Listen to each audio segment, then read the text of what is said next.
By the authority vested in me, I hereby declare this meeting of the Conshohocken Borough Council duly open and ready to conduct any business that may come before it. Could everyone please stand for the Pledge of Allegiance? I pledge allegiance to the flag of the United States of America and to the republic for which it stands, one nation, under God, indivisible, with liberty and justice for all.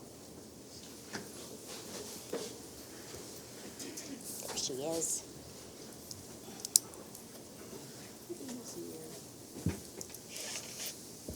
Ms. Jecko, if you could do roll call. Councilmember Totino. Present. Councilmember Serna. Here. Councilmember Kingsley. Here. Councilmember Barton. Here. Councilmember Elam. Here. Vice President Sokolowski. Here. President Leonard. Here. Mayor Aronson. Here. Thank you. Thank you, Ms. Checco. The first item this evening on the agenda is under the consent agenda. So the first item, I'm going to read both of them, then ask for the motions on each, is to approve and adopt the October 4th and October 18th regular meeting minutes. The second is approve the October ending treasurer's report and accounts payable. So the first motion this evening for council is to approve and adopt the October 4th and October 18th regular meeting minutes. I'll make that motion. I'll second. All in favor? Aye. All opposed? Motion carries. The next motion is to approve the October ending treasurer's report and accounts payable in the amount of $620,476.42. I'll make that motion. We'll have a second by Second. Mr. Serna. All in favor? Aye. All opposed? Motion carries. The next items are under unfinished business. The first item is to conduct an interview for Board and Commission's reappointment. Mr. Lynch, if you could come up, please. It's for the Marywood Park Commission. Good evening. Good evening. Thank you for coming in this evening. Thank you for your interest in serving again. So you can just give us a little idea of why you would like to do it again, Sure, yes. So I've even been though I know it was a resident- slow-moving commission this year. I'm sorry, what was it? I said even though it was a little bit of a Yes. slow-moving commission this year. But love the decorations on the park house already. So Yes.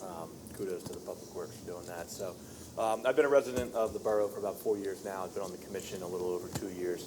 And I have a lot of vested from my personal experience and my professional experience working in a lot of programming for youth, both in and around communities such as ours. So between what we've been doing with the Marywood Park House, from everything from the renovations to the decorations, it's really becoming a welcoming and meeting space. We're excited for a lot more programs to be involved there. Right. My son played in the Little League this past year, and they're doing a lot of their meetings there. So it's really nice to see it getting used, and that's obviously, even though it's slow moving this year, I do think it's being well received by the community in terms of what it is. And then obviously the park as a whole and the different programs, the Halloween parade a couple weeks ago, I know the tree lighting's next week, so there's a lot of neat stuff that really kind of brings the community together. And obviously as a resident of the borough, it's something I always want to continue to support where I can. Thank you. Anyone else have any questions? Jimmy, do you have any particular improvements you personally would like to see to the house, or any plans going forward? I think the work that they did to repaint the inside of the house, I think, was really remarkable. I remember going into the first meeting afterwards and just seeing paint's not chipping off the walls, things like that. But there are other rooms, especially on that. Yeah, exactly. There are other rooms, especially on the first floor, that I know can be better utilized. That meeting space right there where we have all of our meetings and a bunch of other places have meetings, I think is good. But we do have grand plans and visions of one day hopefully having that first floor become almost like a rental space. People could host baby showers there, people could host other events there, luncheons, things like that can benefit both the people of the borough or residents, but also kind of showcase the history of the house and what it can be. So, before we move up to the second, third level floors, I think being able to kind of build out that first floor and then obviously work our way up after there. But there is a lot of history, obviously, of the house, but also within the house with the old pictures and things like that. So I know we continue to talk about trying to reframe a bunch of those pictures and portraits obviously, of the famous residents of the borough, the old historical pictures. So, the hope is that as the house continues to be renovated, that there could be a space for those to be highlighted and showcased to really kind of keep the true character and history of the borough. Okay, thank you, Jimmy. Anyone else have any questions? I think you very much summed up the Marywood Park Commission goals, so great job. Thank you. Absolutely. Thank you for having me. Thank you. The next item on the agenda is consider authorizing advertisement of the fiscal year 2024 proposed budget. So the motion for council this evening to consider is the motion to authorize advertisement of the fiscal year 2024 proposed budget. I'll make that motion. Second. I'll second it. All in favor? Aye. All opposed? Motion carries. The next item is to review a resolution to levy real estate tax for 2024, and I will turn that over to Ms. Checo. Thank you, President Leonard. For 2024, we are presenting the same number of mills as 2023. So 4.5 will be 4.5 moving into 2024, which means no tax increase. We are also presenting and proposing the same levies for each operating fund for mills. So for your general fund, we'll have 3.3483 mills. Your street lighting fund will have 0.1677 mills. Library fund will have 0.0836 mills. Fire services will have 0.1254 mills. Debt service will have 0.7750 mills, again for a total of 4.5 with no tax increase for 2024.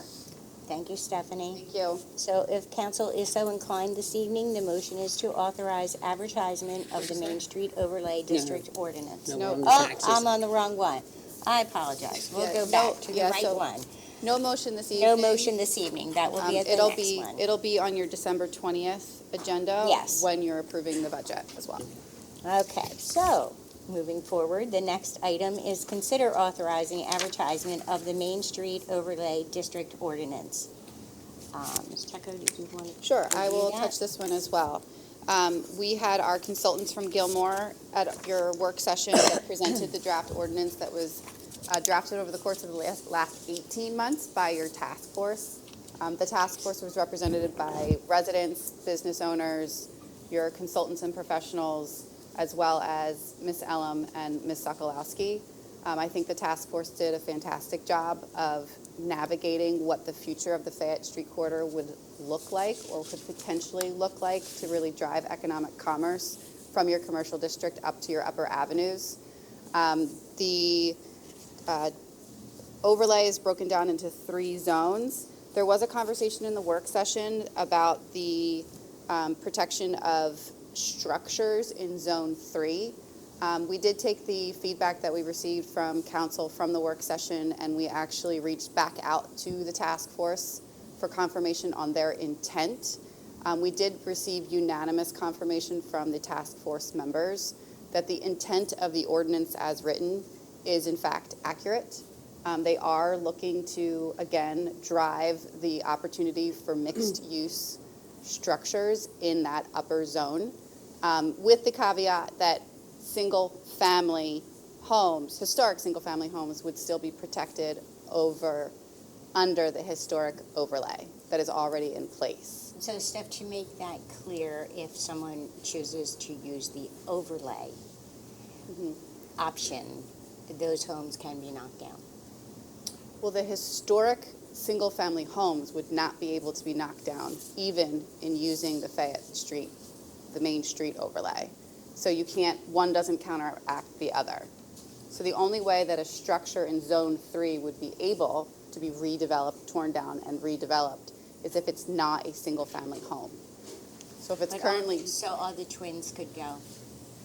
if it's not a single-family home, yes, they could go. Steph, most of the, I've been through the Montgomery County records, and most of the homes, and I'm looking strictly at the RO district, which is just Yep. slightly bigger than the Zone 3, but most of them are either residential office, duplex, there's a few commercial properties, a couple quadruplexes. There's very few real single-family homes. How would that affect, like, the Howe Mansion? Could somebody knock that down? Can I answer that? Steph? Yeah, go ahead. That one, no, because you were all smart You enough had to put a easement. facade easement on that Okay. house. The other ones, though, take for example where Omley is right now, where RVE used to be, yes, because it's been converted from a single-family home into an office. So that's a good. It's a good question. example. Okay, does anyone else have any questions? No? I know. Adrian. Madam President, I was just going to say, as a point of order, we didn't take public comment on agenda items yet. We did not. So is there anyone this evening who has any public comments on this particular item? And it's important to point out for this evening that what you are doing is you're considering authorizing advertisement of the ordinance. Right. And we do that specifically so that there is sufficient time for the public to be able to review the proposed ordinance, Right. provide any feedback on the proposed ordinance. Our office, with the coordination of the solicitor's office, actually has to send out notices to all of the property owners that are along the Fayette Street corridor because they are affected or potentially could be affected by the overlay.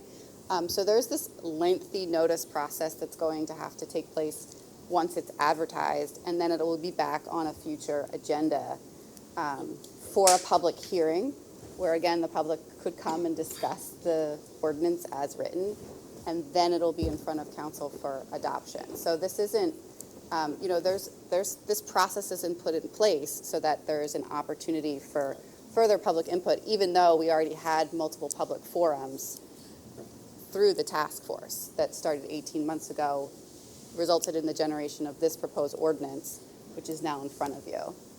That was For sort of my consideration. next question. Have you had any feedback from the public yet? I know they've only heard about it, the presentation, probably 2 people know Right. about it, but We haven't had any direct public feedback, so we're working strictly off of the individuals that council appointed on that task force Right. and their input and their future vision for Fayette Street, as well as the feedback that we received from the public forums that we had that led our consultants to drafting the ordinance the way it's presented to you this evening.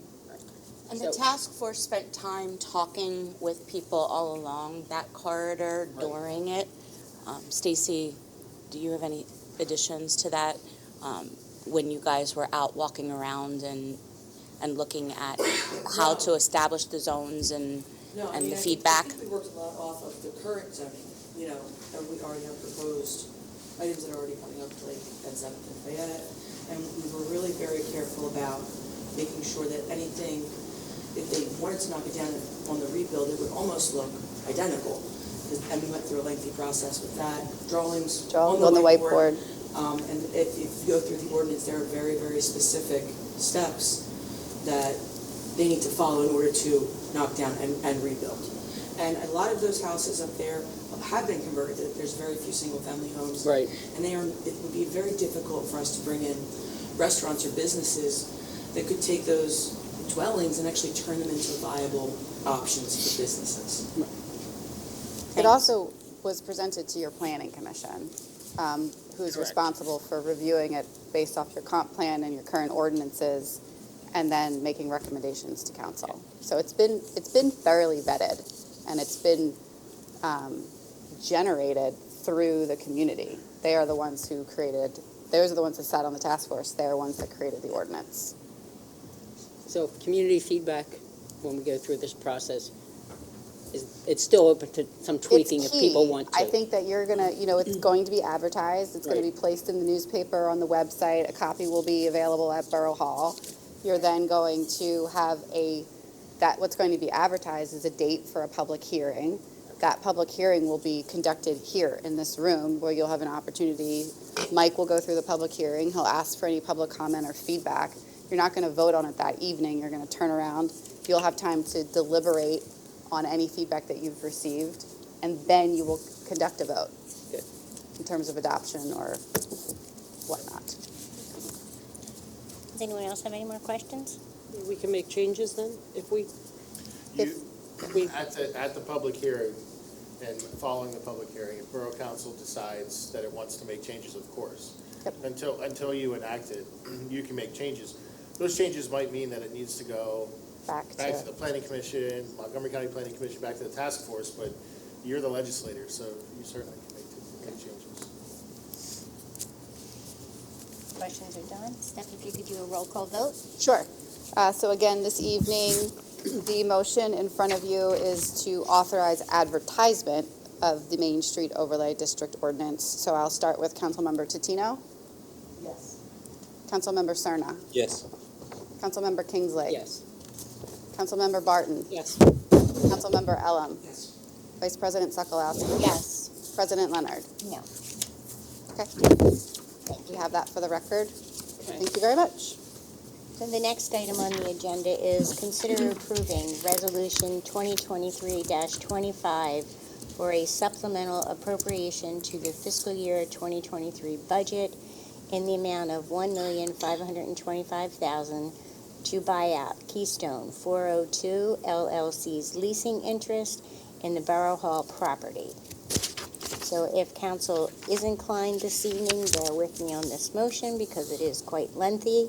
The motion is to approve Resolution 2023-25 for a supplemental appropriation to the fiscal year 2023 budget in the amount of $1,525,000 to buy out Keystone 402 Fayette Street LLC's lease interest in the Borough Hall property and authorize the borough manager and borough solicitor to appropriate and allocate such funds as necessary to carry out the appropriations approved by this resolution and to take such actions as necessary to effectuate the purchase and closeout of the Keystone's interest in and to the building. I'll make that motion. I'll second. All in favor? Aye. All opposed? Motion carries. The next item is under new business. The first item is consider approving Resolution 2023-26, authorizing disposal of records as recommended by administration and permissible per the Pennsylvania Municipal Records Manual. So the motion, if council is inclined this evening, is to approve Resolution 2023-26, authorizing the disposal of records as recommended by administration and permissible per the Pennsylvania Municipal Records Manual. I'll make that motion. I'll second. All in favor? Aye. All opposed? Motion carries. The next item is consider approving 7 Tower Bridge Financial Security Escrow Number 6, the final, in the amount of $120,250.80. So the motion this evening, again, is to approve 7 Tower Bridge Financial Security Escrow Number 6 final in the amount of $120,250.80. I'll make that motion. Second. All in favor? Aye. All opposed? Motion carries. The next item is consider approving 720 Spring Mill Avenue Financial Security Escrow Release Number 3 in the amount of $134,263.50. So if council is inclined, approving 720 Spring Mill Avenue Financial Security Escrow Release Number 3 in the amount of $134,263.50. I'll make that motion. I'll second. All in favor? Aye. All opposed? Motion carries. The next item is consider approving Sora West Financial Security Escrow Release Number 13 in the amount of $44,674.40. So the motion, if council is so inclined this evening, is to approve Sora West Financial Security Escrow Release Number 13 in the amount of $44,674.40. I'll make that motion. I'll second. All in favor? Aye. Aye. All opposed? Motion carries. So is there any public comment this evening? For anything. Anybody. So with no public comment, Mayor Aronson? All right, thank you, President Leonard. So a pretty momentous 2 weeks for us here. We opened up our new amazing modern ADA compliant septic station and it's beautiful. At the ceremony, I relayed some stories of when I was much younger, and Sarah and I would have to cross over the tracks by running all the way up, all the way across the bridge, all the way down, or wait in the rain, or wait in the cold, or whatever. Things that our residents will no longer have to do. Heated waiting areas, a water bottle filler, bathrooms. I mean, it's just like everything we could have asked for. So I know it was a ton of work for council and for our administration with SEPTA. I think since the moment I got elected, this has been a topic of conversation. So that's at least 6 years that I know of. And thank you to everyone that made it happen. It's awesome and certainly well-deserved for all our residents. We also had Veterans Day, and Senator Hughes and Representative Scott were there. I do want to say that Senator Hughes very specifically commented on how beautiful the monument looked, and he asked me who takes care of it, and I said, oh, it's us. So our Public Works restored some of the weapons and did the painting, and it looked absolutely beautiful. So thank you to everyone that joined us for that. And then finally, I can't believe I'm saying this because I feel like we just had Halloween, but the Christmas tree lighting is next Friday. It's the day after Thanksgiving, 6 p.m. at Marywood Park House. We'll have night before Christmas reading, trivia, Santa, hot chocolate, all the fun stuff. So please, everyone, come out and join us. That's it. Thank you, Mayor Aronson. Stacy? Nothing tonight, thank you. Anita? Yeah, I'd like to give a shout out to our community center who put on our Thanksgiving luncheon for our seniors today, and as always, it was a joy. I know those that were there, we have a good time, and I look forward to the one at Christmas now. So that's Thank it. you, Anita. What is the date for the Christmas? Ooh, 13? the 13th, I believe. I think it's in the Dropbox.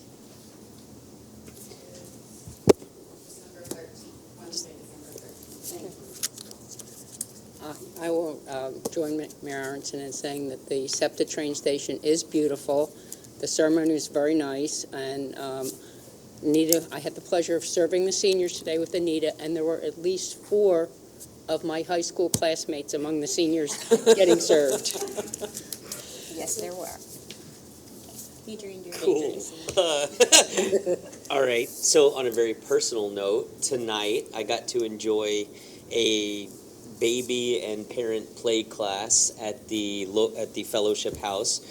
So I really appreciate that our community is able to put on these sorts of things. The prices are very affordable, and it was a great opportunity to have little Avinash go out and meet other like 7 and 8 and 9 month olds. So I really appreciate that we're putting these on in the community center. Thank you to Lauren. Yeah. So, Karen, do you have anything this evening? Nothing, thank you. Okay. With that, I will say, Meeting adjourned. Tina, Hi. why would we make it any different, right? What do you Sorry. got, Tina? I will echo the community center luncheon was a beautiful event. It was. The staff put on a really nice event for the seniors.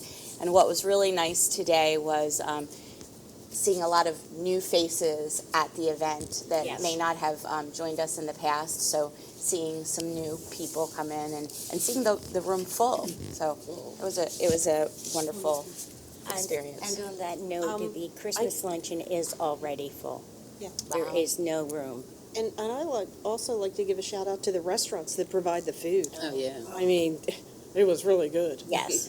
So I believe I will get them all when I say the Great American Pub, Pepperoncinis, and the Boathouse, correct?